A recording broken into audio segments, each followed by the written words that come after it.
Yo, what's happening? My good people, my good people. Hello, world. Like to welcome y'all back to the show that's hot with your boy Rob Scott. This is Robs2Cents, baby. What's going on, everybody? Hope everybody good. Hope everybody's great. Hope everybody has enjoyed their weekend, action-packed weekend in the realm of sports. Had the Super Bowl, the dance of all dances, and boy, what a game it was. But before I go any further, I know you guys see a familiar face. You gotta know this lovable guy right here. My boy, the host of Mike on the Mic and co-host of Welcome to Mars. My boy, Mike Hughes is in the building. What's going on, Mike Hughes? What's happening, baby? We had Rob, we're on the clock. We're on the clock. NFL season is over, but the Chicago Bears season has just begun. We Oh in my there, God. baby. Content's going crazy. The It's- score is going crazy. Everything's popping off in Chicago right now. I tell you one thing, they better make their next move their best move, cause I swear I'm like this close. I'm like Gooch then close of being done with the Bears, bro. Pause. I'm just Resume. he's a rizzle. But nah, man, we saw a great action packed weekend with the Super Bowl, man. As we know, Kansas City Chiefs going against the San Francisco 49ers, who was my choice. Yup. And unfortunately, in this case, it's not going to be many cases, but in this case, Robstradamus was wrong. Kansas City yet again proved that Patrick Mahomes, like Tom Brady in the past, is not the guy you want to bet against as the Kansas City Chiefs defeat the San Francisco 49ers 25 to 22. Mike, I'd like to pick your brain about this game. And first of all, did you enjoy the game? I didn't enjoy the game, but I'll tell you why is because I was a Travis Kelsey anytime touchdown away from $600. So Oh it was yeah, to the very end. I'm waiting for this touchdown, yeah. and it was just an unfortunate day. But based off of the game as a whole, taking my parlays and my evil mind out of it, it was a phenomenal game from a defensive perspective. I think we saw exactly what you and I talked about in our pregame show. Is we understood that respectfully, all to Brock Purdy, because I still think Brock has a hell of a career ahead of him. For Uh, you sure. know, we understood that Snead and them boys in that secondary are legitimate, and they were going to be the best versions of themselves getting ready for this game. They just forced the 49ers to run the ball, and unfortunately, CMC can't always be the best player on the field. It just was one of those days where Christian McCaffrey was good, Yeah, but Christian McCaffrey wasn't great. And yeah. that was the problem. I think they were really kind of just overlooked as it pertains to guys like Brandon Ayuk, guys like Jennings, who, by the way, I want to give a shout out to Rob because Rob's been talking about Jennings all. About Jawan Jennings? My man almost won himself a Super Bowl MVP the way he was playing. He's I, the only player since Nick Foles to yeah, catch a touchdown and throw a touchdown. yeah. So that was tough. That was tough. I have to give Rob his flowers because all year long, for whatever reason, my man been talking about Jennings, and here comes Jennings in the Super Bowl looking better than Justin Fields. I'm like, what are we doing, bro? I'm not gonna lie to you. The way that ball hung up in the air, I was scared because I'm like, oh my god, like that. That felt like eternity, and I can only imagine how C-Mac felt Oh on man, the field waiting on that pass. But we talk about Jawan Jennings and C-Mac. It seemed like they were the only guys that showed up with right. Purdy. Like all year I preached about San Francisco and their playmakers. And then we hear the Cam Newtons of the world, and I value Cam's opinion because Of course. Cam Newton was indeed a playmaker. He was a guy who got things done as he took a Carolina Panthers team to a Super Bowl, and he absolutely really didn't have a team at that time. Right. So I value what Cam says. And but I will push back with this. I think, he said he made a statement saying that he doesn't trust, or he never said he didn't trust Brock Purdy. He just said I trust the guys around him. Right. And unfortunately, the usual suspects didn't show up. Brandon Ayuk 49 yards. Debo Samuel, 33 yards. George Kittle, 2 receptions for a grand total of 4 yards. Like, where was the help? And we talk about Brock Purdy, but he's 23 or 38, 255 yards, 1 touchdown, no interceptions. Right. Not putting the ball in harm's way. I believe the Chiefs got 2 turnovers on the 49ers. They both got two apiece on each other, but both of those turnovers came from the botched punt return. Bounced off the guy's leg and he fumbled the ball. And then it came from McCaffrey, who I was shocked fumbled the ball. I think they said it had been since week 3 or something like that since he had a fumble. So It's the you look Super at Bowl, baby. That's how it always goes. you look at that and you're like, everybody made such a big deal about, is Brock Purdy a game manager? I don't want to hear any of that. I want people to start giving Brock Purdy his flowers, Right. because if you really look at the game, if you really watch the game, Mahomes' 300 yards was sneaky. I didn't realize he threw for 333 yards. Like, I knew he was rushing for about 60 because I seen him get out of the pocket due to the pressure. But I didn't realize he threw for 300 yards. To me, at that time, as I'm watching in real time, they both played a hell of a game. I wouldn't say Yeah. Mahomes like drastically outplayed Purdy, Yeah. but No, for sure. yeah, For sure. I don't like. Here's my thing. I don't think people view the word game manager the way they should. I see nothing wrong with being a game manager. Game managers can win you championships. Guys who understand how to take care of the football, how to get everybody involved is yes, very sir. key and it's very critical. One of the things about Brock that is obviously different from a Patrick Mahomes, Justin Herbert, Josh Allen, Lamar Jackson, et cetera, et cetera. And no disrespect to Lamar. There was no reason I put him last right there. MV fucking P. MVP, shout out to him. Two-time. But I think at the end of the day, you're gonna look at Brock and you're gonna say athletically, he's not as gifted and as elite as those guys. And that's a fair observation. He's not slinging the ball 70 plus yards. He's probably not even slinging the ball 50 plus yards, and that's understandable. He's not running a 4 flat, in a 440. So, you understand that, but he's very good at what he does and he's very elite at it. We Yeah, got a guy like Jimmy Garoppolo not too many years ago with the San Francisco 49ers in the same exact situation, in the same exact matchup in the Super Bowl back in Super Bowl 56, who I believe it hmm was, if I'm not mistaken. yeah, because we were in 55, '58. Yeah, and that was what Jimmy Garoppolo was a game manager, but he was great at it. Maybe he's not going to be top 3 quarterback in the league, but there's nothing wrong with being a game manager. I'll tell you what, right now, if Justin Fields could somewhat be a game manager himself, I think he would be in a lot better situation. So, yeah, I think the word game manager is just disrespected in the way they use it. Sure, you're not an athletic freak, but I mean, he puts together wins, and that's what the quarterback's job is at the end of the day. To your point, I don't care if you throw over 300 yards. Patrick Mahomes could have threw 150, and if he won that Super Bowl, he's in the GOAT debate. That's yeah, just what it is. So at the end of the day, as a quarterback, your job is to score touchdowns and win football games. And Brock Purdy does that. Maybe he didn't win the big game, but if I'm going from Iowa State, not even Iowa University, Iowa State, yeah, going to be Mr. Irrelevant, the last draft pick, to being a win away, maybe even just playing in that game to making the Super Bowl last year and making it this year.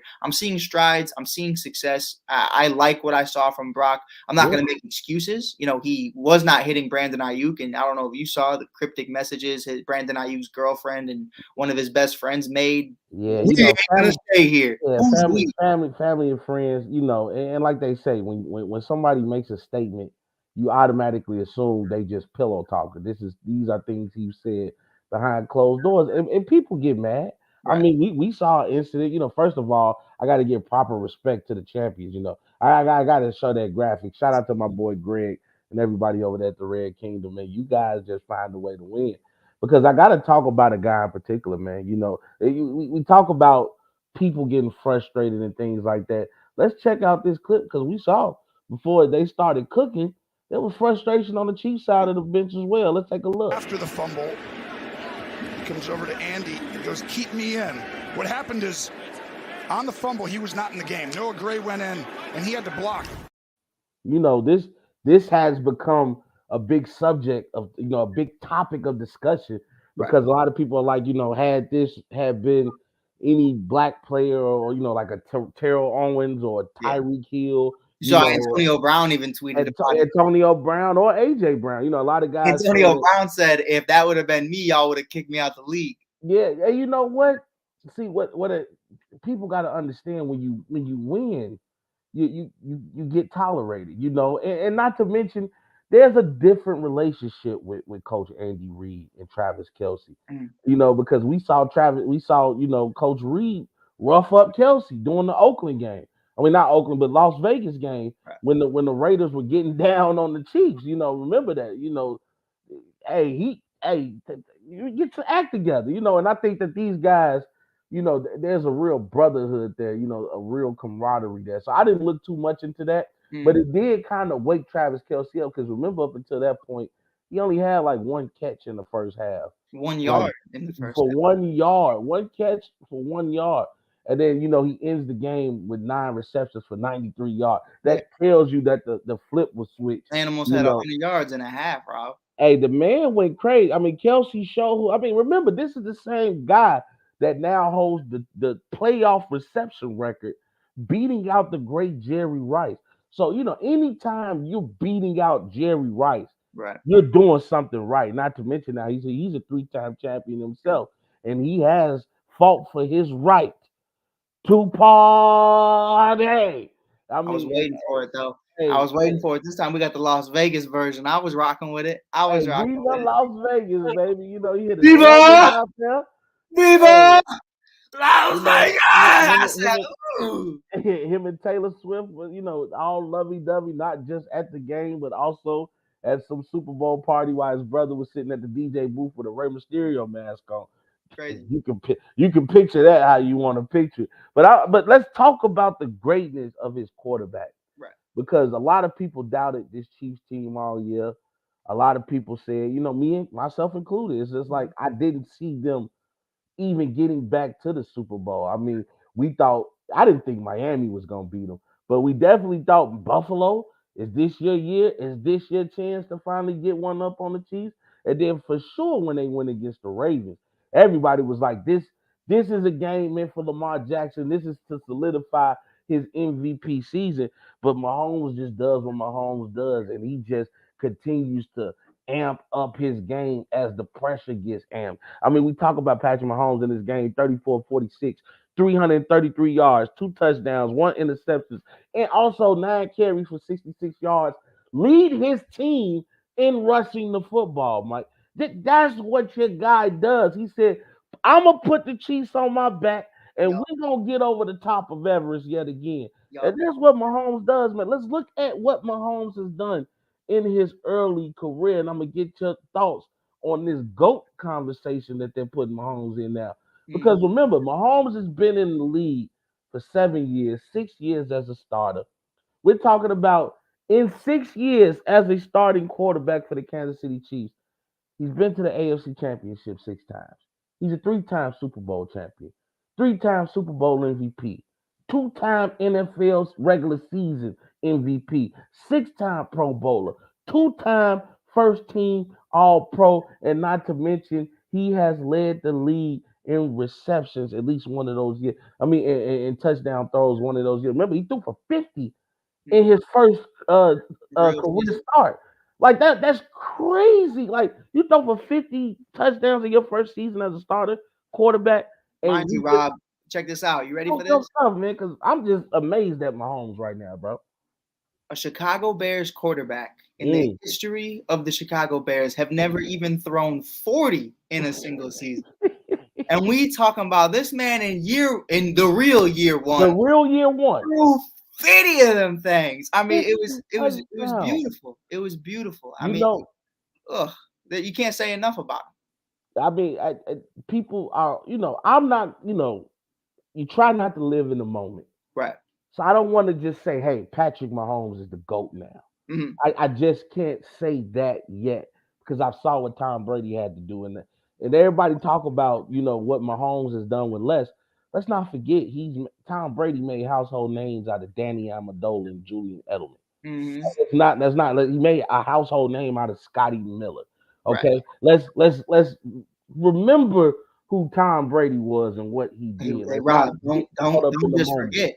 But don't forget. Yeah. What did he make out of Bill Belichick? Oh, he made Bill Belichick the go to coaches. Come on, like we ain't gonna let that one fly because Bill hasn't won anything since Tom left. Remember, Tom had his last hurrah with the Tampa Bay Buccaneers, and which he ran the gauntlet too. You know, I've been hearing a lot of conversation that this has been a real tough role for Mahomes. Let's not forget what Tom Brady did. Yep. Tom Brady beat a young Washington Commander football team with that stout defense led by Chase Young. Let's not forget that Tom Brady then went on to go against Aaron Rodgers and beat him in Green Bay. And then let's not forget that he had to go against Drew Brees, a guy who had his number all season. And he went through the New Orleans Saints, a person that they won a division because Tampa Bay was the wild card, I believe. Yep. So you think about, he had to beat the division leader in the New Orleans Saints. And then he went to Baby Goat, Patrick Mahomes, and beat them in the Super Bowl game. Right. So let's not forget what my boy TB did. But I will say this, and this is a statement that I've stood on. If Patrick Mahomes retired today, he's a first ballot Hall of Famer. Of course. I would agree. I don't know how you couldn't. I mean, it's just, for me, and I saw this on First Take, and I liked the way they talked about it, but I felt like they went about it all wrong. They tried to make it a debate. They tried to make it, okay, who's closer, Mahomes to Brady or LeBron to Jordan? And where I thought they could have hit on that is exactly what they're talking about. What up, champ? Shout out to champ. I do think at the end of the day, the real conversation isn't about who's closer, Mahomes or LeBron. It's how similar the two are. You know, we look at what they're able to do in such a very early career. LeBron was bringing, respectfully, bums to the finals in the early careers with the Cleveland Cavaliers. The complete opposite for Patrick Mahomes, to where he has an amazing co-star in Travis Kelce, Andy Reid, Tyreek Hill, Sammy Watkins, even all these different guys, all these different defensive players that we can name. And I feel like he's been able to capitalize on that very early on in his career. What I want to compare is this, because I think it's interesting. I compare it to Kobe coming into the league. Okay, you get a little three-peat. What's your second chapter going to look like? Yeah. That's where I'm interested. Mahomes said it. We have a young team. Rice is young. Pacheco young. All these cats are young. Really, the only ones that aren't young are Travis Kelce and Andy Reid. But not to mention the defense is young. The defense is young. They got some cats to pay, but I think they can get that figured out. But you got to decide between Christian Jones and Snead. And I think if I'm them, I pick Snead. But honestly, the way that Kansas City has been able to manipulate the cap. Yep. It's all about players that's willing to play the long game and continue winning. Because the more you win, you're getting money on top of the money that you're already stacking up for your contract. Think about bonuses, endorsements. I mean, we talk about the impact of Taylor Swift. She's garnished over $350 million. She did that in brand endorsements for both the NFL and Kansas City. Right. So you have to think about the revenue that now the Chiefs are able to make. And if you're a player on that team, that also becomes a bargaining chip. Right. Is Taylor Swift showing up for the Las Vegas Raiders? Is Taylor Swift showing up for the Chicago Bears?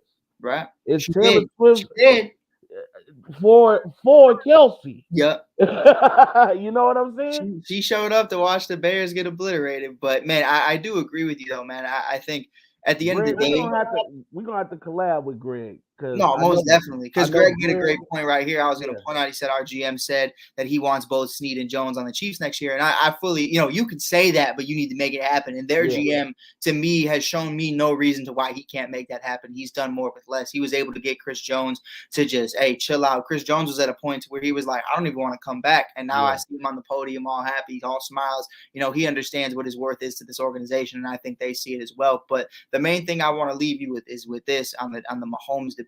Yeah. I loved Kobe in the first half with Shaq.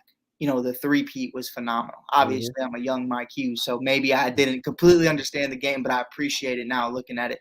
But who are you going to be in the second half of your career? Patrick Mahomes has set himself up to where the first half today, just like a young LeBron James, maybe people don't want to admit it yet because we're still in the moment, that he is catching ghosts. He's catching a Tom Brady the same way LeBron was catching Mike every day, closer and closer, getting there.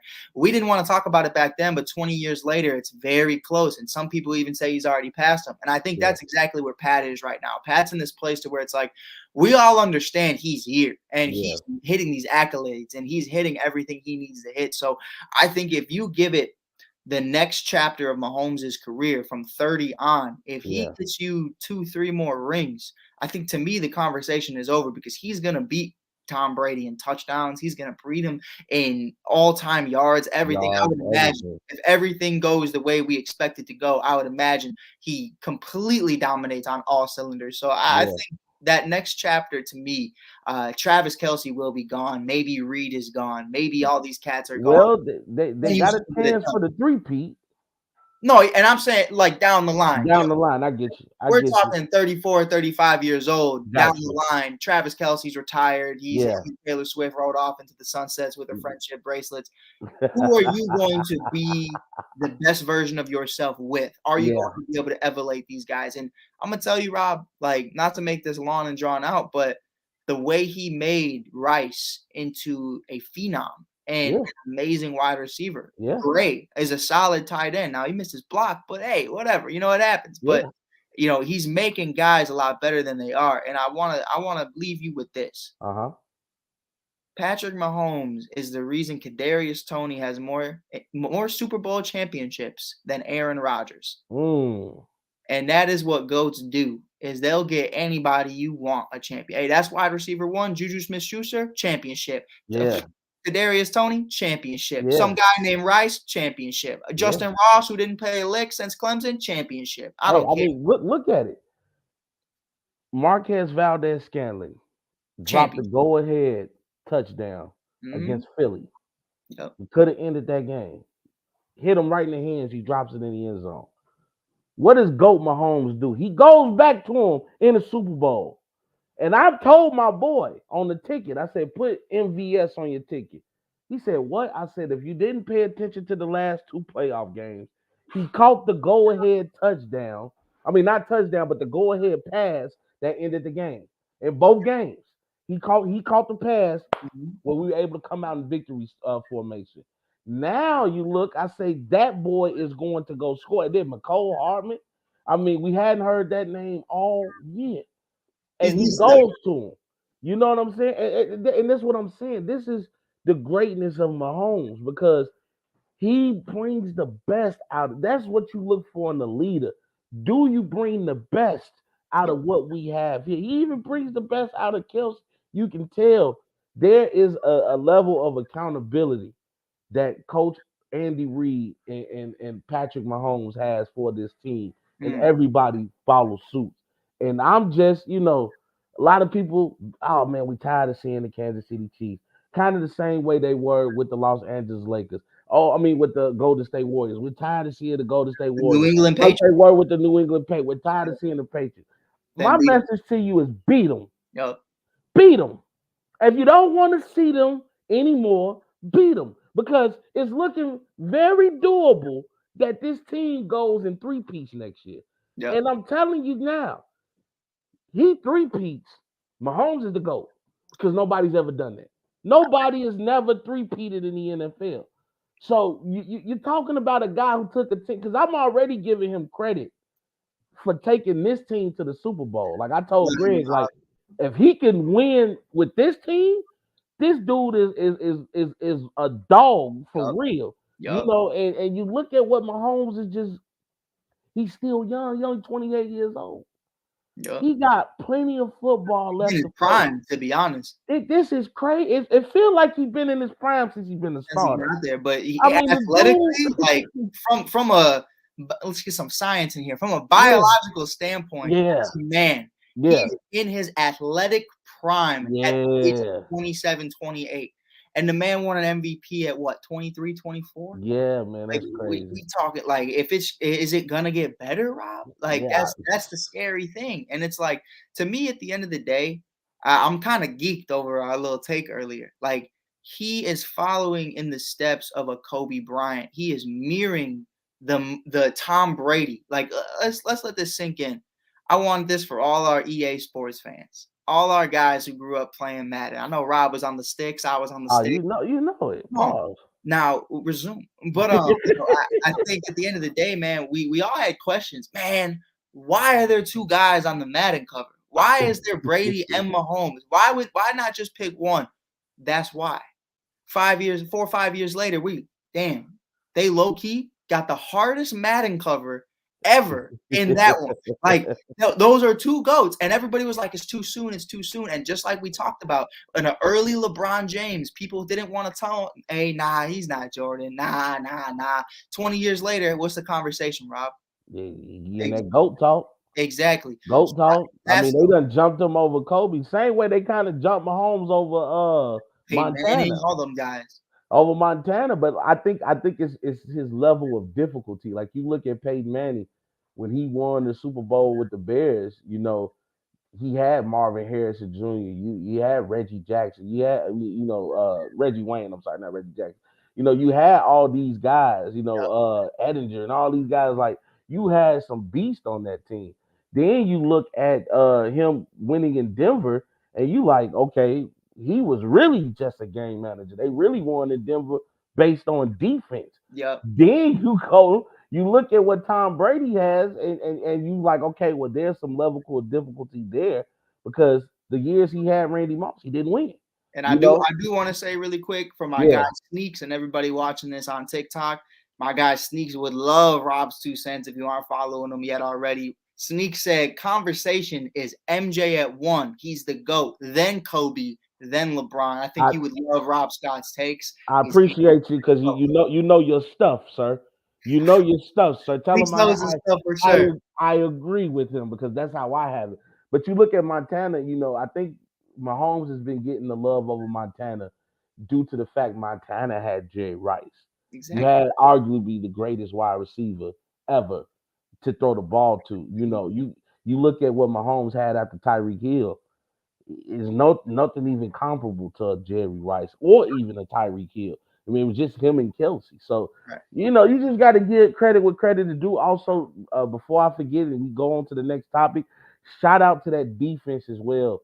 Chris Jones, Snead. I mean, these guys made play after play after play, even though they only got to Purdy one time. Purdy he always had somebody in his face. You know, that was the reason for a lot of those missed passes. I mean, there was one pass in particular I remember. Ayuk is wide open, but the fact that Chris Jones comes in like a missile, you know, it's like either get the ball out your hand or you finna get this hurting. You know what I'm saying? And you know, Rob, Purdy made a business decision. Can I pick your brain real quick before we get out of here with the NFL? Yeah, we got Kyle Shanahan in a situation where he's 0-3 in the Super Bowl. Yeah. Lost once to Tom Brady, lost twice to Patrick Mahomes, and both times his quarterbacks were Jimmy Garoppolo, Matt Ryan, and no disrespect to Matt Ryan, MVP season. And then you obviously have Brock Purdy. So where are you at right now as it pertains to Kyle Shanahan as a coach? Is he ever going to be on the hot seat because he can't get the big one finished? It's kind of hard to say that because, you know, it's any given Sunday. But if you got a guy that constantly has you at least in contention at the end of the year, it's really hard to go away from that. You know what I mean? Like, I get it. Like, it's like you can't win the big one. But then, you know, before you lost to the GOATs. You lost to GOATs. You lost to Tom Brady and Patrick Mahomes. There's nothing wrong with that. And you had Garoppolo. Not to mention, you had Garoppolo that beat Aaron Rodgers.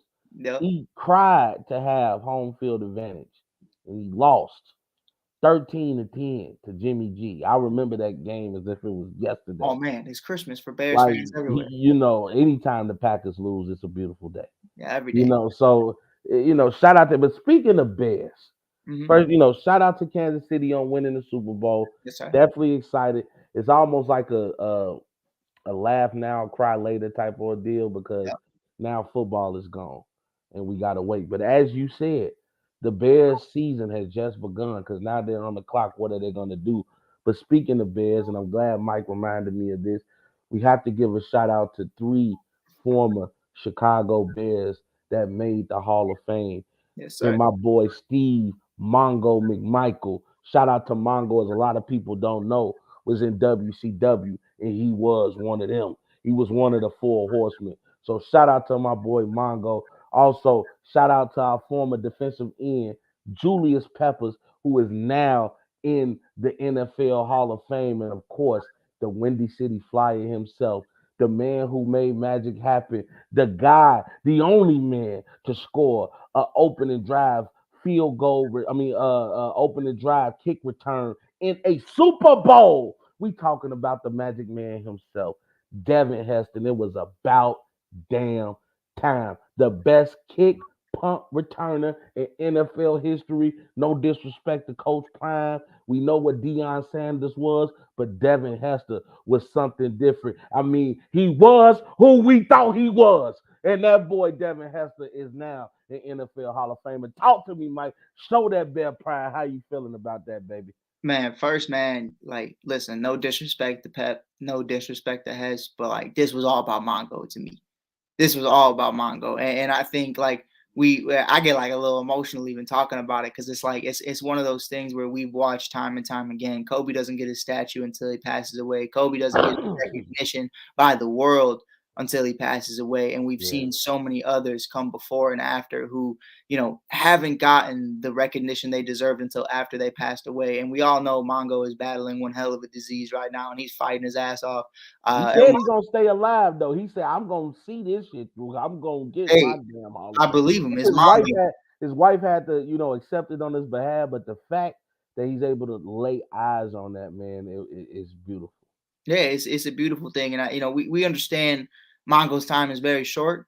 He's doing very bad right now. Yeah. So it's great to know that he knows at the end of the day that he is an NFL Hall of Famer. We always talk about, oh well, they're up there, they know. Like, nah, bro. Like, it doesn't mean the same as it does to when that man breathing on this earth understands that he got his flowers for all the Yeah. hard work he put on. 85 Bear legend, one of the big ones. People don't talk about it. Obviously, we know Dent, we know Otis, we know them boys go crazy. The Mike fridge. Singletary, the fridge. We know them guys get down, but Mongo was an absolute beast. On top of that, he held his own, and not only did he hold his own, that man was putting up numbers. If you really look at it, I mean, that man's in there with the all-time sacks list. But with that being said, born in 2000, you know me, D Hess. You went to school every day talking about two things.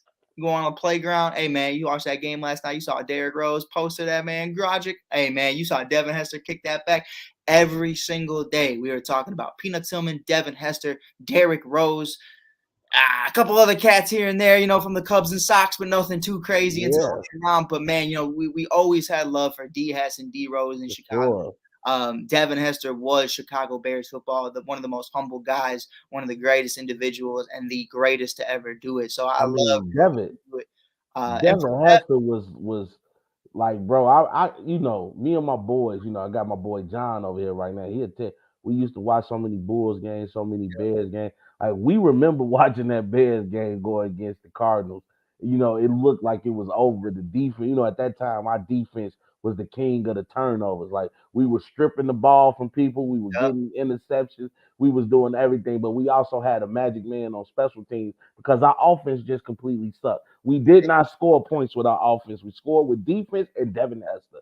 And I remember Devin Hester just taking the heart away from the Cardinals. I remember Devin Hester in the fake field goal return. They kicked the missed field goal. He walks off like the play is over with, and then he takes off and does the bowling in the end zone against the Giants. Like, I remember watching these games like vividly, and especially the Super Bowl. He gave so many people in Chicago hope before Peyton Manning took it away. Yeah. But to see what Devin Hester was, and he wasn't just a kick return. Remember, He tried his hand as a cornerback, and he Rob, tried his hand Rob, he tried his he hand was as a a great wide kick receiver. returner, is But what he we're was. gonna say. We know he's in the. That man was not a good wide receiver. He was a horrible corner, but that man could kick the fuck. That man could run like a motherfucker, though. I'll tell you that. That man was a horrible wide receiver, bro. I cannot sit up here and let you lie like that. You know that's not true. You know that's not true. Man, I would rather throw to Johnny Knox today than Devin Hester Johnny Knox, there's a name we ain't heard in a minute, man. But then also too, man, shout out to Julius Peppers. We know he wasn't with the Bears for long, but Julius Peppers definitely came in, was a huge attribute to what we wanted to do on defense. Yep. One of the most feared defensive lines. Man, defensive ends and oh my God. In NFL history, not just with us. Remember what he used to do with Carolina. I used to hate playing the Panthers because I knew that defense was gonna be gruesome, and Julius Peppers definitely deserved it. Did you get a chance to see the list for 2025? They got Luke Kuechly on there for the Panthers. I didn't see that as of yet. I think that's very interesting. If Luke Kuechly is a Hall of Famer, I'm gonna have to check that out. We're gonna get into all that, man. We'll talk about it. Football is over, but as you guys know, looking at my calendar, when football is over with, that means basketball is about to get hot and heavy. And we gotta talk about the NBA right now because on the cusp of the NBA AllStar Weekend, oh boy, did we see the next big star come out and have a party. Victor Wembanyama. Oh my God, the man almost had a quadruple double. Had 27 points, 14 rebounds, 5 assists, and yes, ladies and gentlemen, 10 blocks. Slender man definitely showed up and showed out.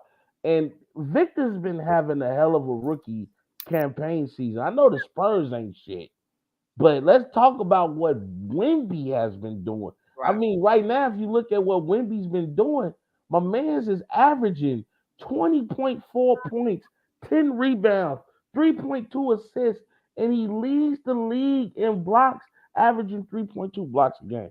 Wemby is playing out of his mind. And if you really pay attention to him, you try not to look at guys too hard, but if you look at him, it looks like the NBA trainers are starting to bulk him up a little bit. Yeah.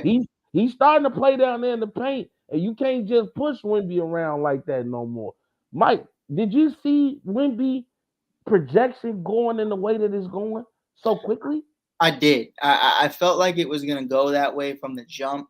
But I won't sit here and lie and act like I'm a wizard and I knew everything was going to go down. I didn't expect him to play the amount of games that he's played so far. I thought they would slowly ease him in. That, like you said, that size coming into the league. Slender Man is not just a nickname. It truly is what his dietitian and his doctor say when he walks in the room. That's Slender Man. But he has been able to stay healthy, and that was one of my biggest questions. We've seen guys like Giannis, we've seen guys, like the Antetokounmpos and all these other big guys, the Shaquille O'Neals come into the world, and are they going to be able to stay healthy? The unicorns, the Kristaps Porzingis, we don't know. Are they going to be able to stay healthy? And he's been able to do that. We even saw Chet miss his rookie year, his true rookie year, because of the same thing. Victor's been able to do that at an amazing level. Now, what we saw in Summer League was a Victor that was not NBA ready, but he quickly started to figure things out. He is going tick for tack. Really, the coming out party for me was earlier in the year against OKC in that Chet versus Wemby, one of those first matchups. I don't know if it was the first one or the second one. That was really when I started to see him start to figure things out a little bit. I believe that was earlier in October, November. But he's just been an absolute monster. To have a triple-double with 10 blocks is absolutely insane. Last person to do that was a former Spur. Yeah, David Robinson. Crazy. The Admiral. So, you think about who's had him under his wing with Tim Duncan. Those boys have been taking him under his wing, making sure that he's doing all the right things. Which, Rob, you've talked about it before with Roquan Smith, how important it is for a guy like Ray Lewis to be in your ear. He's in one of probably the greatest franchises right now. Crap franchise overall, as of late. Even the roster, they are horrible. But you have great legends and great people in your ear, along with Greg Popovich, to really be able to make you the best version of yourself. So I think really the sky is the limit. The kid, he's definitely right now front runner for Rookie of the Year. A lot of people are saying that maybe he should have been an all-star with the way that he's been playing. I mean, if you look at him, man, Wemby's been hooping this year.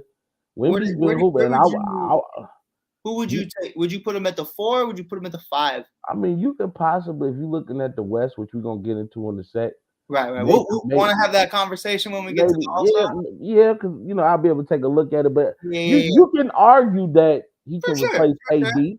You can argue that he can replace. Hey, Kobe made it, and he was only averaging like 17 points when he was a young bull. So I mean, maybe. Yeah, they knew Kobe was different at that time. So was Wemby. Also, speaking of guys having amazing games, let's talk about the Curry flurries because Steph Curry has been on the roll as of late. Remember, he scored 60 against the Atlanta Hawks. Now, I get it, he lost. But that just shows you how much baggage this dude is carrying trying to board the plane because he's trying to make sure he get everybody to get on the flight with him. I don't know what's going on with the Warriors, but his play has now kind of turned the Warriors season around as they won 7 out of their last 10 games, only losing 3. And right now on a 5-game winning streak, this dude been on the roll, scored 40 against Indiana, had 25 last night against Utah, and we know what he did the other night against Phoenix. Took their heart away. I mean, not only does he go out there and he get 30 against Phoenix, he hits the game-winning 3-point shot. I mean, no time left. There's 1 second on the clock. I mean, the guy gets the ball. I don't even think he had time to look at the rim. Did you see the distance he shot the ball at? Yeah. 20. I mean, nobody can do that. All I could do was comment on Instagram and simply put video game. Like, that is not fair. To be like, I get it that he's the greatest shooter we've ever seen, but that is not fair. It's like, dude, I don't care how many shots you get up in the gym. That is God-given. No, for like sure. we at the point now, it's like God bless that man that says, you know what, I'm going to give you the touch of the angels. And that every time you shoot this jumper, it's wet. And I just don't know what it is. I mean, Steph continues to amaze me, even at he's 35 now? Like, even at age 35, which is typically kind of old for an NBA player, he is still miles and miles ahead of the competition. I mean, this dude, Steph, is amazing, man. Mike, talk about it, man. What the impact, not only that he's had on the Warriors, but the impact he's had on the game. You look at teams nowadays shooting 30 3-point shots, 40 3-point shots. It's unheard of. I think Steph has made everybody think that they're him. That's when you know you're good, right? When you can look at a player and you say, damn, he make that look easy, then I think I could do it. That's when you know you're looking at greatness. Because let me tell you, you can't take your ass out there and do what he's doing. Most definitely. I really feel like, and I want you to, if you're listening to this from home, I want you to listen to the whole thing I say. Don't just clip it and say that Steph was under him prior, pause. But, I think Steph is in his Damian Lillard era right now. Yeah. And what I mean by that is the man's going out of his mind, but it's just not translating to winning basketball. And I get what you're saying. I get exactly what you're saying. Yeah. Now, that's a good comparison. CJ wasn't a bum, Nurkic wasn't a bum, but it just wasn't enough. And now we're starting to see that with Clay. We're starting to see that with Wiggs. We're starting to see that with Loon Dog and all them random white boys that could shoot threes that Steve Kerr randomly finds in the second round. But he just finds them because if you look at what DiVincenzo's doing right now for New York, that's ridiculous. That's bona fide. That's ridiculous, bro. Before we continue with Kerr, I just want you to know this man's averaging like 30 points over the last 5 games. The kid's a monster, and I know the Warriors miss him.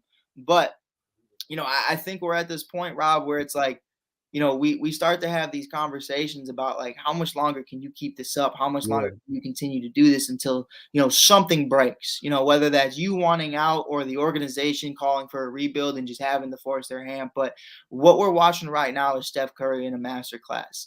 Kevin Durant can't do anything but smile. He's just watching. And to your point, I mean, the man is Irish Spring Green in 2K all day. I mean, he's just He's doing it, bro. I mean, it's almost a certified bucket. The second, he made Kevin Durant go on a post-game interview and say that he is top 5 all time. I think he is.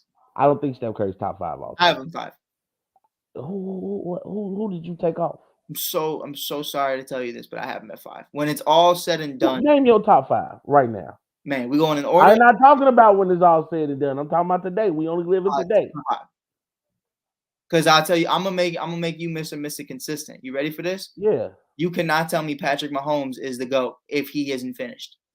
So you can't tell me that you have Patrick Mahomes as the greatest quarterback of all time, but you can't have Steph Curry. I don't have him as the GOAT.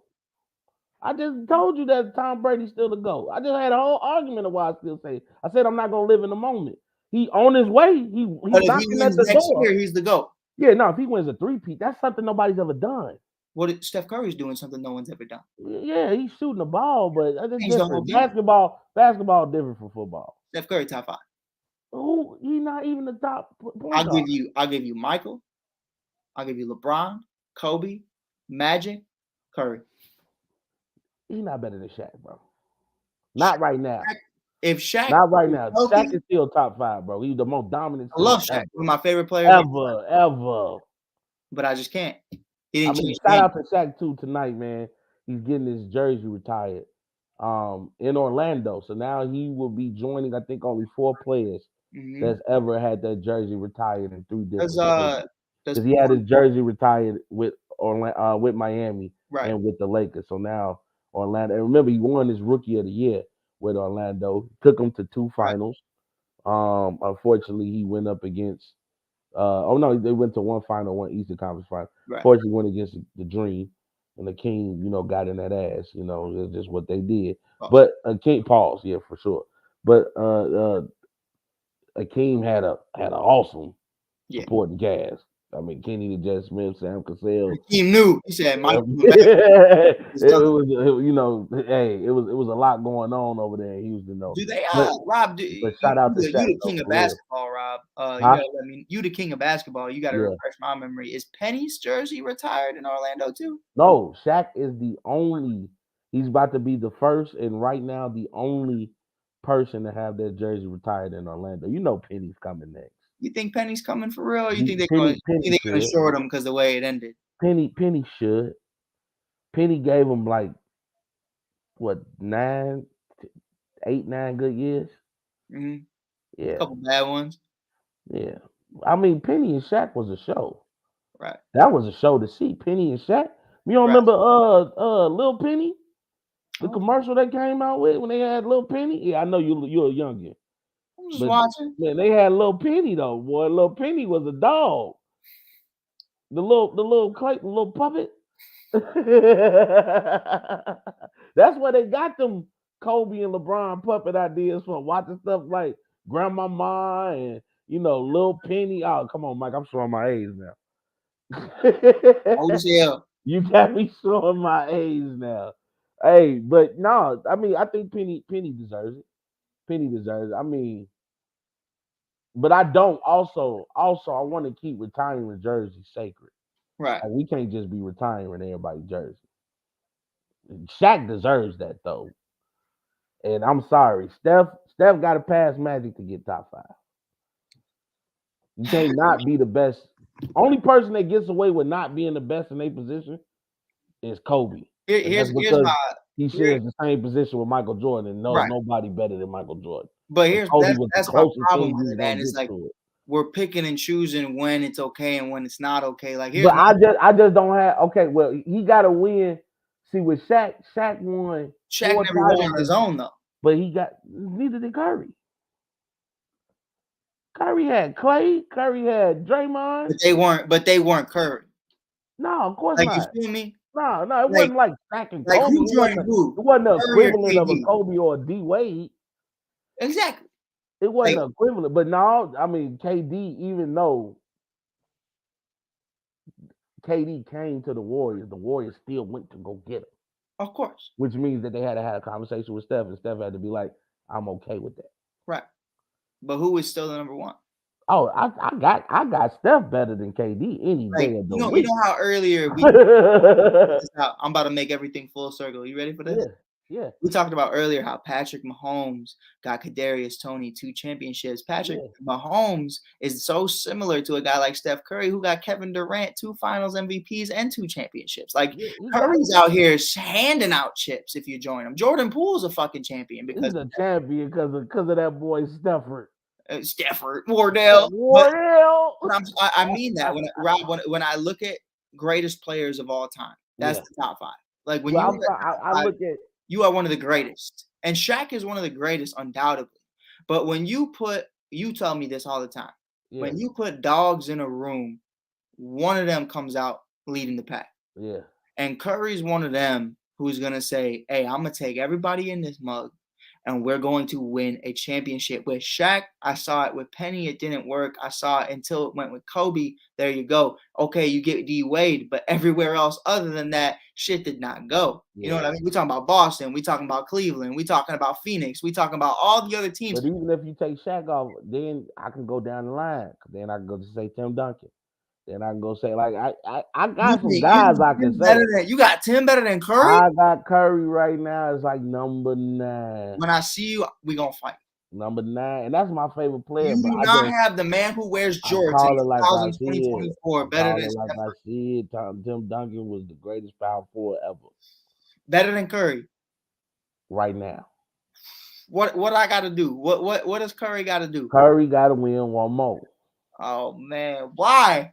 He got to win one more. And he got to get Finals MVP. He has a Finals MVP. He got one. So? He got to win another one. Why? Because that's just my criteria. All right. That's fair. Okay. That's my criteria. He got, what tipped the scale almost is the fact that he got 2 league MVPs, 1 unanimous. He's the only player to ever get a unanimous MVP. Right. You know what I'm saying? But let's be real. How many times Mike or LeBron could have won unanimous MVP? People just be hating. Not like I could think of at least 4 years Mike could have won unanimous MVP. Especially during the 96-97 season when they went 72 and 2. And I knew the only there's no way in hell that he didn't win unanimous MVP. Isaiah Thomas was the only person that didn't vote for him. I know that. I can believe that. I definitely can believe that. Isaiah was like, Isaiah who? Not Mike. Oh, okay. Anybody but Mike. Okay. I can believe that. Man. All right, man. Let's keep going, man. Stacey King, I don't give a fuck. Hey, let's keep going. But Steph is definitely top 10 all time. And definitely, goes without saying, the best shooter ever. Right. Ever. Like, we've never seen a guy like Steph Curry. And I'm going to say the best center. The best center ever? The best center ever. So how, like Robs2Cents said, how can you not be the best at your position but be top 5? That's a good question. Yeah, he is. I got Shaq over Kareem because I don't believe Kareem would have got all those accolades had he not got Magic. Like Shaq was still carrying the Magic. It was the deep playoff runs for sure. You know what I'm saying? So I got to give Shaq credit where credit is due, and then not to mention when he finally got a coach that understood how to use him, and he got a player like Kobe that at that time figuring out, saying, okay, let me get this dude the ball. I mean, the numbers Shaq was putting up during that three-peat for the Lakers was silly numbers, bro. Dude was having like 34 and 15, 3 blocks. You know what I'm saying? And people don't realize when Shaq was younger, Shaq was athletic as hell. Yep. Shaq was this dude was dribbling up the court, doing one-man fast breaks by himself. I'm like, what you gonna do? Jump in front of his big ass? That beer gut just got 28. That's what it was. Hey, no, I think Hollywood got the Shaq. Hollywood is a different animal, bro. That's a different animal. You got to think. Look what it did to Wilt. It did to Magic.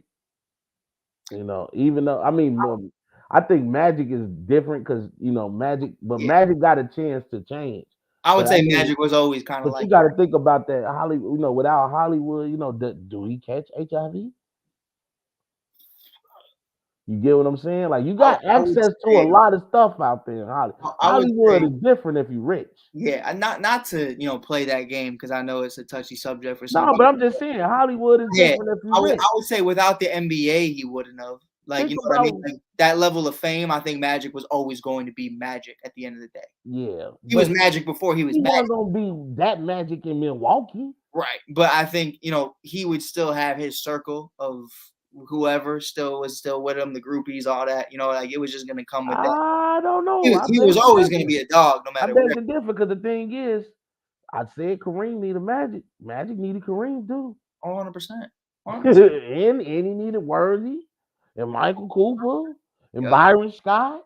Yeah. He needed every last one of them because Pat Riley. that's how you do Showtime. Pat Riley, baby, don't forget Pat Riley. You can't forget about Pat. Pat in the Mafia. I really every time I see Pat, I think about Goodfellas. We're gonna keep hanging out more and more. You're gonna learn the Italian ways. Maybe we don't talk about those things. We don't talk about them much. We don't talk. There is no. We're in the waste management business. Is what it is. I'm in the olive oil business. Mm-hmm. It's just a friend of ours. He's just a friend of mine. Hey, friend of you, friend of me. Hey man, AllStar Weekend. Yes, sir. Weekend, baby. We gotta talk about AllStar Weekend, man. Let's look at these rosters real quick for the East and the West. At West, for your All-Star starters, you got Luka Doncic, Kevin Durant, my boy SGA, Shai Gilgeous-Alexander, who's been playing out his mind this year, and of course the King LeBron James. Lastly mentioned, two-time MVP, reigning, defending NBA champion, Nikola Jokic. We look at the reserves, man, coming out the bench for his first time in his career in the All-Star game. Steph Curry, Devin Booker, Anthony Davis, Anthony Edwards, Paul George, Kawhi Leonard once again an All-Star, and Cat. I hate to say his name like that, but Cat, you know what? Cat been hooping this year. My boy did have 64 points. And then on the East side of things, man, we look at the Eastern Conference starters led by my boy Giannis Antetokounmpo, Joel Embiid, Tyrese Halliburton, Damian Lillard, Jason Tatum. And coming off the bench, you're going to have my boy Bam Adebayo, first-time All-Star selection, Paolo Banchero, Jaylen Brown, Jalen Brunson, Tyrese Maxey, Spider Mitchell, and Julius Randle. And, of course, Julius Randle and Joel Embiid are both injured right now, so they will have Trae Young and Scotty Barnes as All-Star replacements. Let's talk about it, Mike. How do you feel about those selections? And give me a prediction. Who do you think wins? As you know, the All-Star game has now went back to its classic tradition of East versus West. This is just going to be a battle of the conferences. Who's better? Talk to me, Mike. Well, first, I think now that we've seen the full list and I've had a minute to look at the stats, right now you're looking at Karl Anthony Towns on the year. It has 22-8 versus Victor Wembanyama's 20-10. Obviously, I'm one of those cats who's going to count into the blocks. The blocks are very important. Wemby's killing it on the blocks. Leading the league in blocks. I would say if you put both of them on the Spurs, let's say both, maybe Victor's in Minnesota and let's say Cat's in San Antonio, whatever. I would say the only reason that Karl Anthony Towns is an All-Star over Victor Wembanyama right now is because of the simple fact that the Minnesota Timberwolves are having so much success. I might have to give that to Wemby, Rob. He's playing with Ant-Man. Ant-Man, I'm not going to do it. He was getting cooked by Jordan last night. And he got cooked by Paul George, too. You see him cross him up. Paul George was cooking last night. That boy Paul George was cooking. The Clippers, I think they're one of the scarier teams in the West. I told you that before. But you know what though? My only gripe would be that nobody from the Kings made it. I think Sabonis had a real big chance of being in the All-Star game. I mean, this dude is leading the league right now in triple doubles this season. You talk about my boys De'Aaron Fox, who's continuing to make huge strides. being counted as one of the best point guards in the league today. I was disappointed in that fact. I think you kind of could have left Anthony Davis off. To me, he's been up and down this year. You could have left Karl Anthony Towns off. To me, he's been up and down this year. But you know what it is, what it is. And if you look at the East, I don't really have a gripe with the East. My only problem would have been Damian Lillard shouldn't have started, but of course the fans get the 50% total of that voting process. Would you say, all right? So I would have started Jalen Brunson,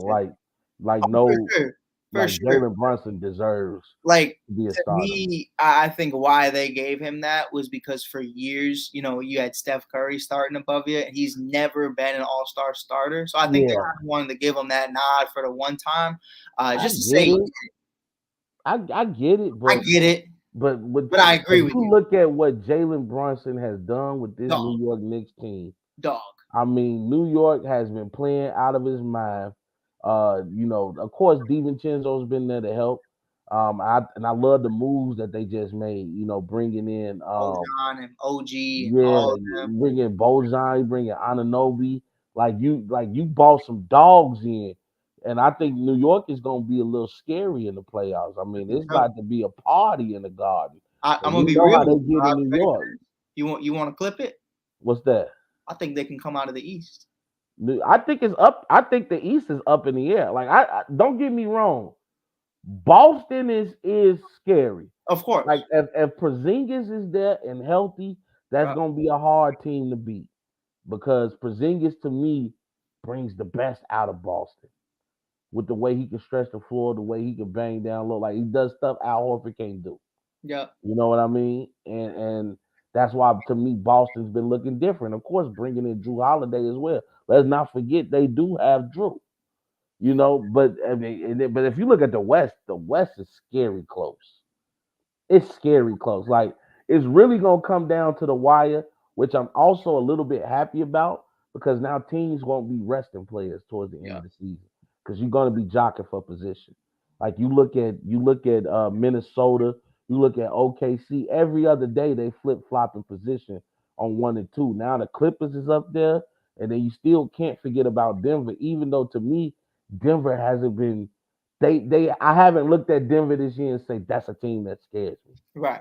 But I think, when you have such a long season, especially the season that they had last year, you're kind of at that point to where it's like, maybe we do chill out in the regular season and we just try to get healthy and we just try to be the best versions of ourselves until we get to the playoffs. I think Jokic has been such a different animal when it comes to the playoffs. I see a lot of games where you can kind of tell he's out there because he has to be, but he's definitely taking nights off. And I think that's something that we've seen time and time again with Joel Embiid, and we've also seen from a guy like Nikola Jokic is, you're not going to get 35 minutes every single night and their best versions of themselves, triple doubles left and right. It's just not going to happen. So I think I agree with you. We haven't seen them be the best versions of themselves, but I also think at the same time, we have to understand that they have such a bigger picture. We talked about that about Miami is, Jimmy Butler and the Miami Heat do not give a single flying F about the regular season. And that's just point blank period. Kind of how the Warriors have started turning into as well. But it almost gets to the point where, once you kind of solidify yourself as a perennial playoff contender, you kind of really don't care until the playoffs because 82 games is a long season, But I'm gonna tell you the team that scares me a lot. Which one? That's Dallas. Yeah. To me, Dallas is like a huge wild card out of the batch.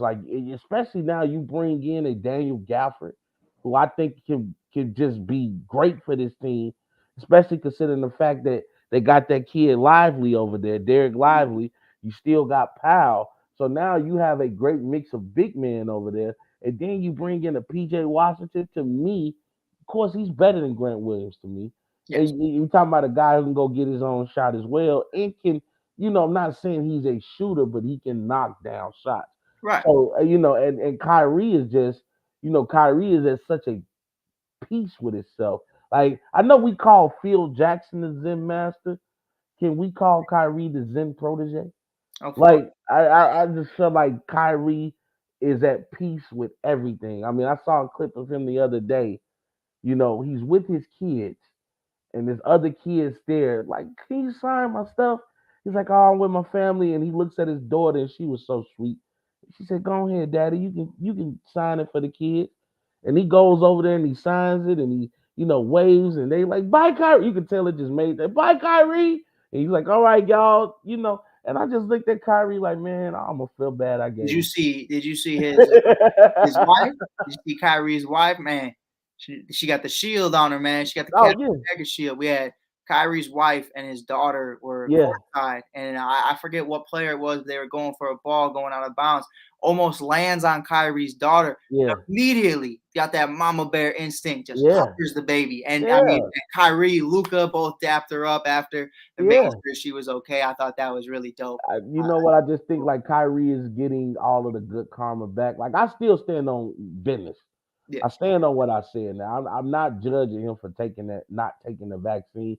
It's just at that time he was being a distraction when he had continuously been a distraction that whole time. I mean, the dude is not showing up to work. Then he's popping up on Zoom calls and court meetings and block parties. You know what I'm saying? And just all that stuff. You coming through the stadium with the jujus and all that stuff, and burning sage and all this stuff. Like, dude, you was an unnecessary distraction. Yeah. So now that he's kind of my bad. Yeah. No. Go ahead. You see that Kyle Kuzma was almost a Dallas Maverick, but he said no. Man, Kyle Kuzma's a bum. You know why? No, I want to build something in Washington. It's not. My problem with Kyle Kuzma is not his skill. I think he has skill. Like, he has the potential to be a really good player. Right. But Kyle Kuzma is a bum because of his mentality. Of course. Like, he's just like Jordan Poole. He's like, well, I won my ring already. No, they got you because of your championship experience. To give it to these young boys, pause.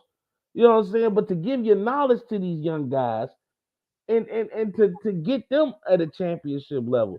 So for you to just go in there and be like, well, I got my money in my ring already. You's a bum, bro. Yeah. You's a bum. I don't want to hear that. That's really where I was with it. We talked about that earlier this morning in our little group chat. I was like, I understand that a lot of Washington fans are going to be like, wow, that's so love that he wanted to stay here and he wants to build something in Washington. But the way I really read it was like, the responsibility isn't there right now in Washington. Yeah. And you can just go out there every night, get 14 points, and people are going to be happy about it because they're going to be, well, maybe next year, well, in a couple years, rather than you go into the Dallas Mavericks organization, you go back to the Lakers, you go to the Boston Celtics or the Milwaukee Bucks, and they are demanding greatness from you every single night. You got to be on your P's and Q's when you're on a championship caliber team. Guys like Jimmy Butler, guys like Giannis, guys like LeBron are going to eat you alive. And, that's one of the biggest reasons to why he's in where he's at.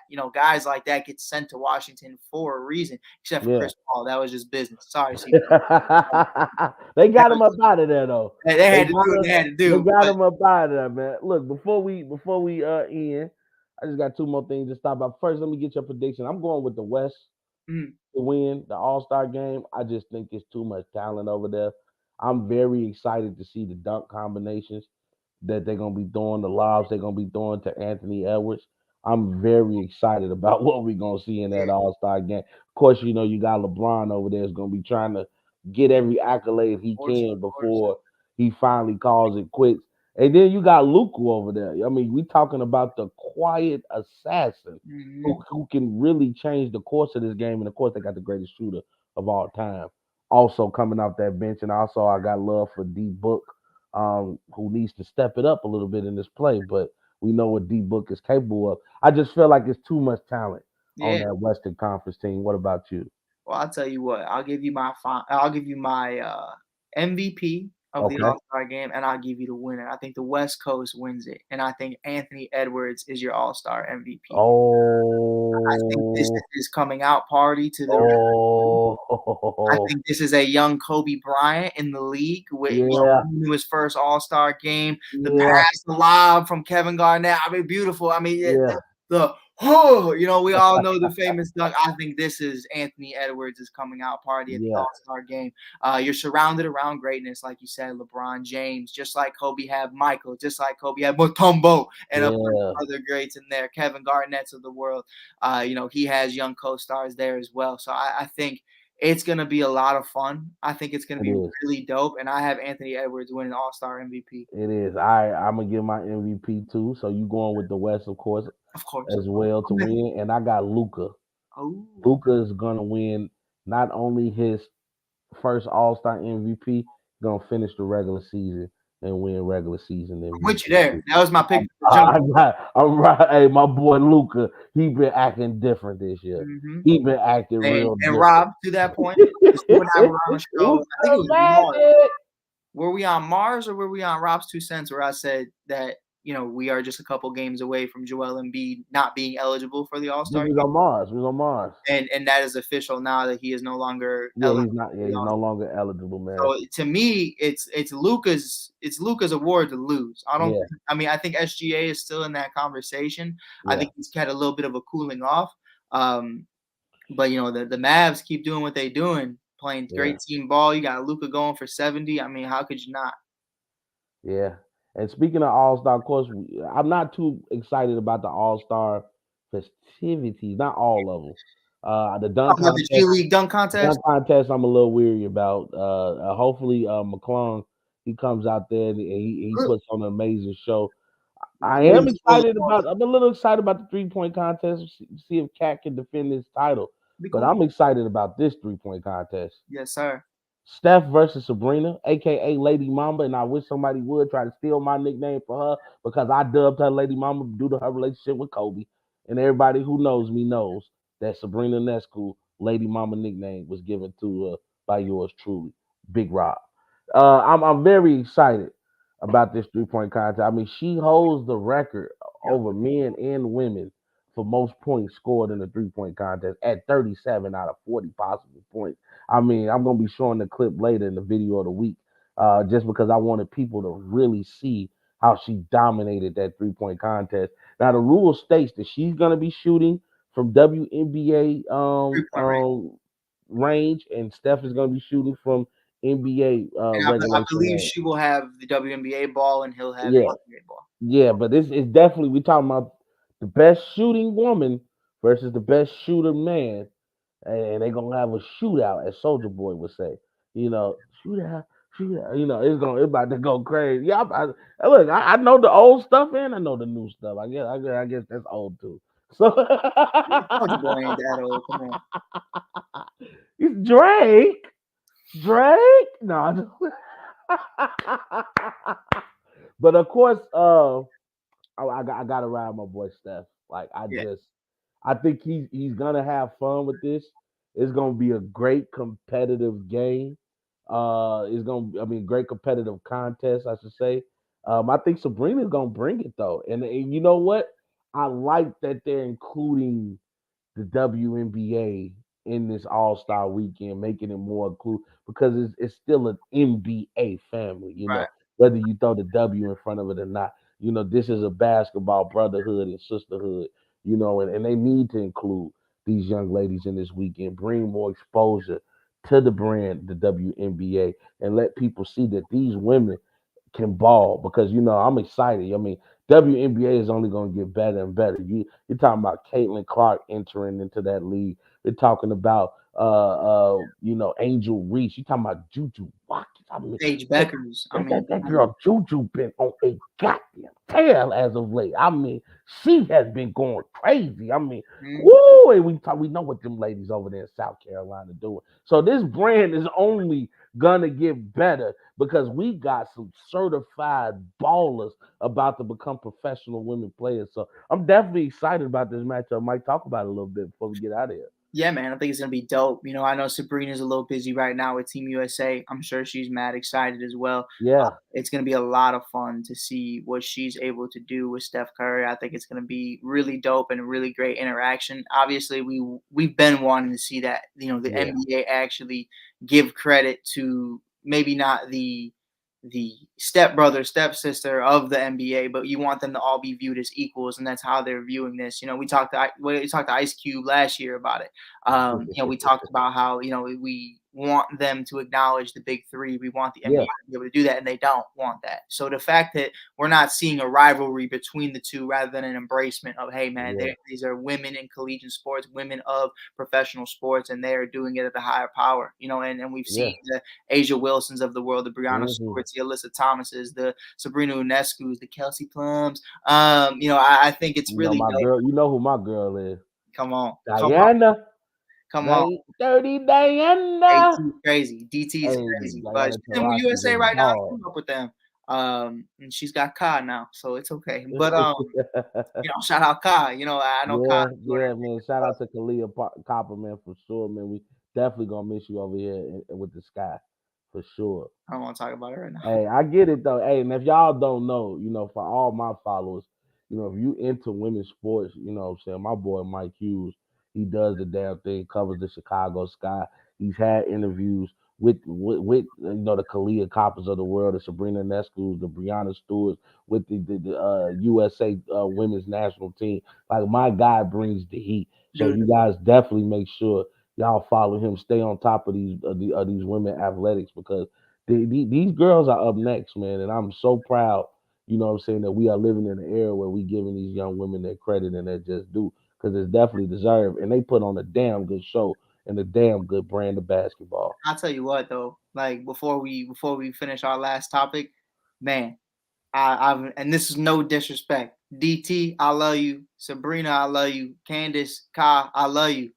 I never got geeked the way I got geeked the other week. I was doing Team USA covering it, and I got to talk to Asia for the first time. And I was geeked to pick her brain, bro. And she gave me these answers that, like, I was talking to her about Stewie versus AT and the MVP race. Man, like, it was like I've never been like starstruck. Yeah, seeing her play in person and just watching her dominate, I'm geeked over her, bro. Like, she's Asia's a dog, man. The craziest cat I've ever seen. Like, we talked about it earlier. Is Patrick Mahomes chasing Tom Brady? Is a guy like, let's say, LeBron James chasing after Michael Jordan?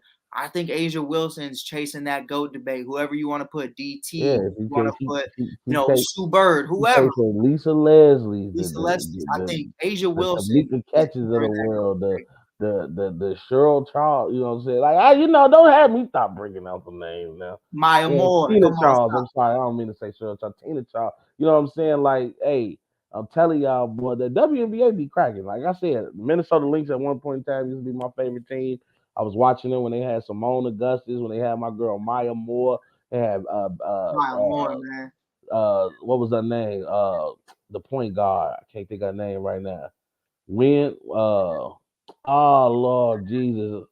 Before my time, Rob. I don't know. Yeah, it's been a minute though. She was a dog though, boy. She was a dog. That whole team was some killers, man. Yeah. Like, Minnesota used to be some killers. I used to call Maya Moore the Lady Mellow. She just had a mellow type game though. But yeah, man, definitely excited about AllStar Weekend. Me and Mike working on some things behind the scenes, so stay tuned. We don't want to put it out there until it happens, but if it happens, it will be fun, man. So stay tuned. Before we get up out of here, man, gotta talk a little boxing, man. Please, it's my favorite topic tonight. Devin Haney has announced that him and Ryan Garcia will be fighting on 4/20, ladies and gentlemen, of this year. This is an anticipated bout.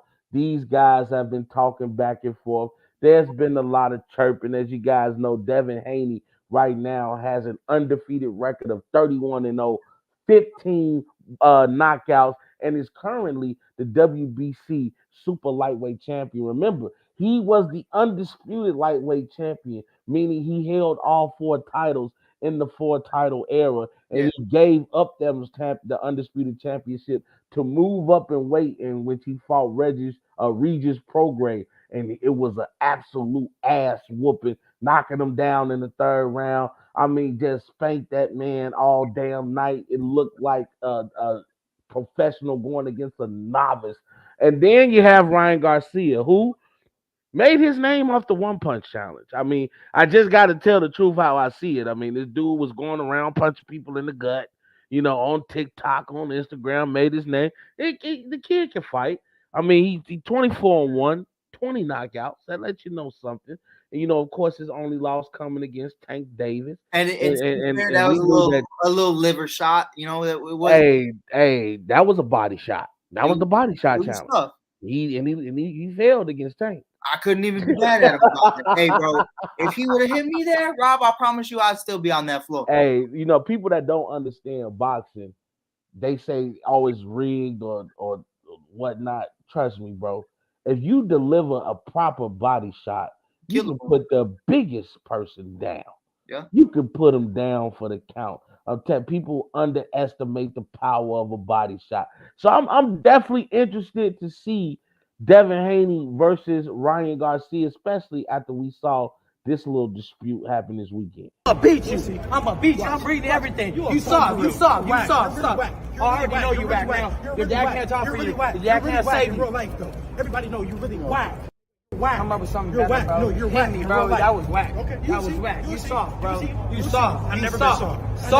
I've never been soft. We seen that video when Tank beat your ass. Okay. Floyd showed me. He had. I beat the shit. I seen the video. Remember? I seen the video. You ain't gonna do shit. You ain't gonna do shit. Okay. You look like a ghost right now, bro. Ghost, you getting pale for real, bro. You getting pale for real. Are you crazy? Soft, bro. Are you crazy? You are so soft. I can see it. Your breath is just. I can hear you. You're not like that, bro. You're not like that. You're not like that. The fear is You're not getting like to you. that. The fear is getting to you. The fear is getting to you. The fear is getting to you. The fear is getting to you. I told you gonna feel some fear, right? Didn't I tell you that? Didn't I tell you gonna feel some fear you ain't felt? No. Hey, I will tell you, I don't know if anybody's seen the full clip, but Ryan Garcia was wild as hell. The man ran, like he ran a little bit, and then he turned around and started talking again. And they mentioned that, like, bro, you sure got the hell out of Dodge first, which it's the old cliche. It's either fight or flight, And in that case, that boy fleed. He was like trying to get the hell up out of here. You remember back in the day, Rob, especially in Chicago, you got two cats that trying to go, and neither of them ever gone before. Yeah. But we in 6th grade, man. You got guys forgetting their lines, guys forgetting their comeback. Like, I was listening to that, bro. I was like, man, bro, this just takes me back to middle school, back in the yard, in someone's backyard with the gloves on. Like, that was ugly to you can always tell who was gonna fight and who wasn't. Right, and to me, both of them looked like they just wanted no business in it. Like they were just talking. Like I will say this: the funniest part to me is that Ryan mentioned Tank, and I was like, I don't know why. You mentioned Tank, right? Wasn't you the one that took a knee, bro? Like, come on, bro. And he's talking about, for our people that don't watch boxing, he's talking about there's supposed to be footage of Tank sparring against Devin Haney in Mayweather's gym, and supposedly Tank got down on Haney. So I haven't seen this footage. I'm gonna look for it. But that's the situation. But that's why I wanted to tell Ryan, like, you do realize, even if he lost to Tank in a unofficial sparring match. Right. You lost to Tank. It's like in a real legit boxing match in front of millions of people, and you got knocked out in the 7th round by getting hit in your solar plex.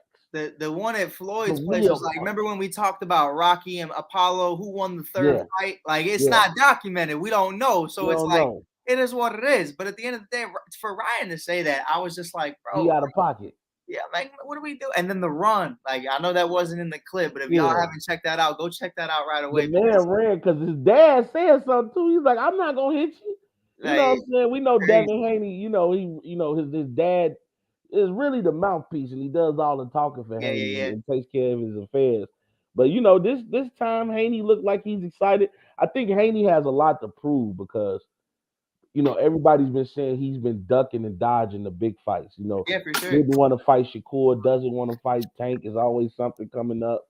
You know what I'm saying? And credit to Ryan Garcia, he lost to Tank, but he got in the ring with Tank. He gave the people what they wanted to see, and I'm pretty sure that they made so much money that night. Oh, yeah. Bringing the big time fights. I mean, they really kicked it off. Right. Once we seen Tank and Ryan, then we start seeing all these fights that we want to see. We saw the Errol Spences versus the Bud Crawfords, and we saw what Canelo can do against Charlo, and they kind of opened the door for these big time fights. So credit to Garcia for getting in the ring with Hank and with Tank, and also wanted to get in the ring with Haney. But I just don't think it's gonna end too good, man. Hey, David, man, I appreciate you. Say you watching from Cedar Hill, Texas, man. That's love, brother, man. I appreciate that. Appreciate that. We appreciate that, man. Up here with my boy Mike Hughes, man, on Robs2Cents. Also catch us on Welcome to Mars as well, man. Where we take y'all out of this world talking sports. But you know what I'm saying? Before we get out of here, man, I just think I don't think Ryan wants those problems with Haney. After what I saw Haney do against Prograis, and that master class that he put on in the ring, I just don't know. Now I know Garcia won his last match, but Garcia unfortunately has been victim of fighting nobodies. That was my big thing. I think at the end of the excuse me. When he fought Tank initially, I felt like it was 2 years too late. I felt like when he really hit his prime was that 2018, 2019 year. Yeah. And he took some time to kind of just do his own thing. That I know, not to speak on not the drama side of it, or the reality show kind of side of the boxing world, but I know he had problems with his baby mama. He had problems with the custody of his children and stuff like that. In real world, for real men problems, there's things that come up. So I understand that. But unfortunately, from what I've seen from Ryan over the last few years, man, I mean, just like when he came up, it was all social media. It was the pretty boy with the tattoos and the quick punch and the 1-2 combo. I mean, I literally saw him on the. You ever seen Bobby, the podcast, the little white girl that interviewed? Oh yeah. The one who interviewed Offset and all of them. She's funny. Yeah, she was interviewing. She just had Suki on there. Oh my God, that was hilarious. He just did Ryan Garcia's interview. And, Ryan's giggling, running around with her, running around the room, and I'm just like, you one of them? Like I don't see Ryan almost reminds me of Oscar De La Hoya without the fight. Because Oscar De La Hoya was what you would call a pretty boy. You know what I'm saying? Pretty boy. That's why they called him Golden Boy. You know what I'm saying? He got Golden Boy promotions. He was supposed to be the golden child. Right. But Oscar De La Hoya, when he got in that ring, that pretty shit was out the window. Oh, 100%. Oh, he tapped back into the Mexican side. And he wasn't afraid to throw them hands. Everybody know Mexican fighters throw those hands. Yep. And I don't care what you say about the Mexican people. When they come to that boxing, they like to box. You know what I'm saying? I'll give it to them, man. You know what I'm saying? Hell, Mayweather was smart.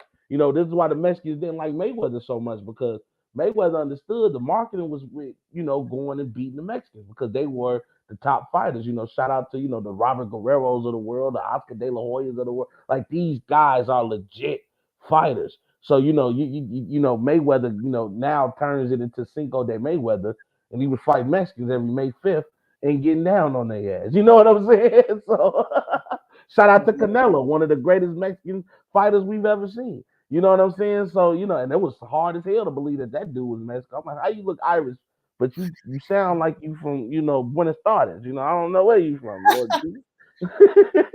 But yeah. Hey, but man, this has been my show, ladies and gentlemen, man. I want to thank Mike Hughes for joining me. We was able to keep him this time for the full show, man. I hope you had a good time, Mike.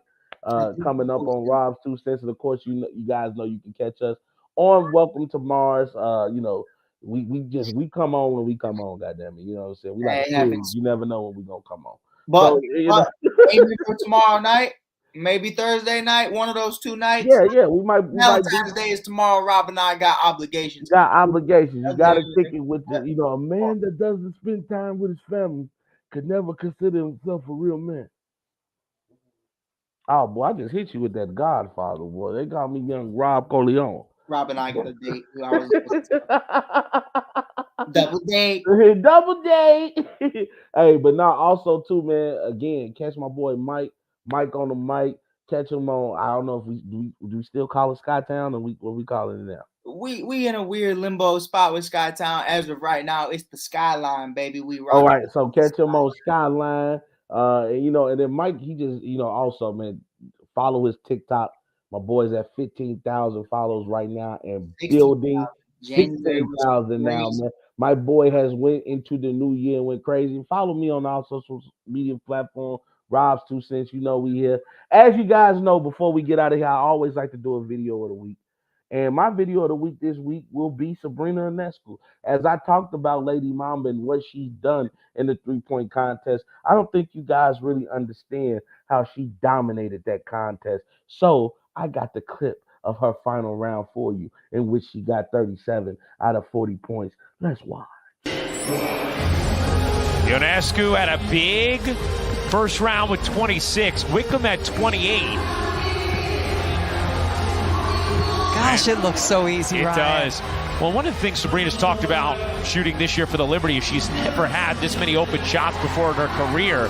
Obviously, Breanna Stewart creates that gravity, and it's created a lot of practice for shots like that. She just cashed in on the entire money ball rack and the starry ball.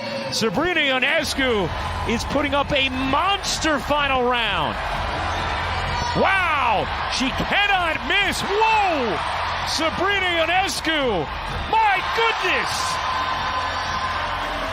Ionescu on fire! This is ridiculous! Has this arena buzzing! Finally misses. She's already up to 31 in the corner. This is incredible! Sabrina Ionescu! You bet! The greatest performance we have ever seen in this contest, and it is not even close. For Sabrina Ionescu, she's over the lead with 37 points. Y'all saw that white boy at the end look just like me. That was crazy. that was Mike from the Shore. That was from Jay-Z. Crazy. Hey, but that just shows you, man. That was a man. I'm getting excited just watching that. Like, that woman got hot. I mean, she's a certified splasher. And I tell you what, you saw towards the end, I believe it was the second to last rack. The only reason she missed one is because she was laughing. She was like, God damn, I'm fired. Like, even she looked like, I'm hot right now, Lord Jesus. Give me the ball, Lord Jesus. Saw Courtney Vandersloot in the background. I damn near cried, Rob. I said, hey. Hey, that's my show, ladies and gentlemen, man. I appreciate all the love, man, all the comments, all the love, all the likes, all the shares, man. I ask that you continue to support us all, man. We just two guys out here following our dreams, talking sports. I'm not an expert. I'm just a fan that happen to know a lot of shit. Hey, make sure you tune in to Robs2Cents next week. Make sure you tune in to Robs2Cents every week. We have been back in a full force, and I ain't going nowhere yet. Mike, again, I thank you for joining the show, man. To all my people out there, you already know the message I keep telling you, man. Hey, keep on moving. Keep on keeping on, man.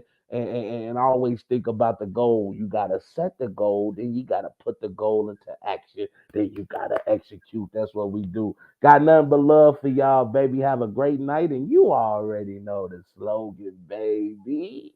We go. There's a bigger fight going on. There's a much bigger agenda than the streets. And I know sometimes it's hard to see that far in front of us, but we have to look past the illusions, look past the delusions of grandeur, and look at the bigger picture. We need to become better versions of ourselves each and every day. Fight for what you believe in. Because if you stand for nothing, you'll fall for anything. We just getting started, baby. You guys know the slogan now. Hope you all have a great evening. And we